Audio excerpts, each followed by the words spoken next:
আবেগে কান্না করেছে। এটা আসলে আমরা আর্টিস্ট হিসেবে আমাদের জন্য সবচেয়ে বড় পাওয়া।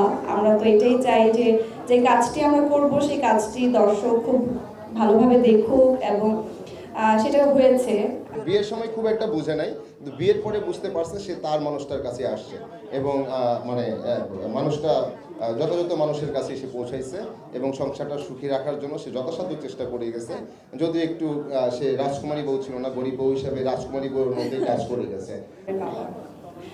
আচ্ছা, প্রথমত এখন কি আমার বলার পালা? হ্যাঁ।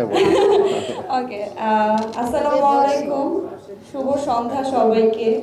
থ্যাংক ইউ, আপনারা এসেছেন, ভালো লাগছে। আসলে প্রিপারেশন ছিল না যে আপনারা আসবেন, তাহলে হয়তো আর একটু সাজুগুজু বেশি করে আসতাম।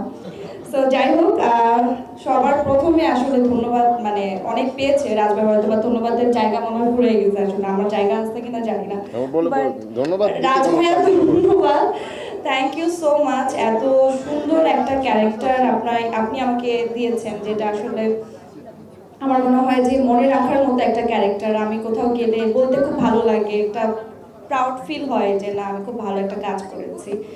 আর যেটা বললেন যে কান্না করার বিষয়টা, অফকোর্স আমরা যেই কাজটি করেছি প্রত্যেকটা এপিসোডে এত সুন্দরভাবে মানুষের মাঝে জায়গা করেছে যে কোনো এপিসোডে মানুষ অনেক হেসেছে।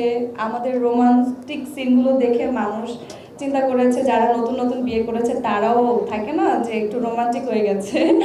অ্যান্ড তার পাশাপাশি লাস্ট যে এপিসোডগুলো ছিল, লাস্ট 2-3টা, সবগুলোই মানুষের হৃদয়কে এত সুন্দরভাবে ছুঁয়েছে, মানুষ আবেগে কান্না করেছে। এটা আসলে আমরা আর্টিস্ট হিসেবে আমাদের জন্য সবচেয়ে বড় পাওয়া।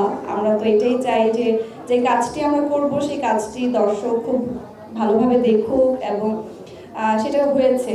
আর অফকোর্স এর পাশে যে সামিরকে পেয়েছি, আমাদের জুটিটাকে মানুষ এত সুন্দরভাবে গ্রহণ করেছে।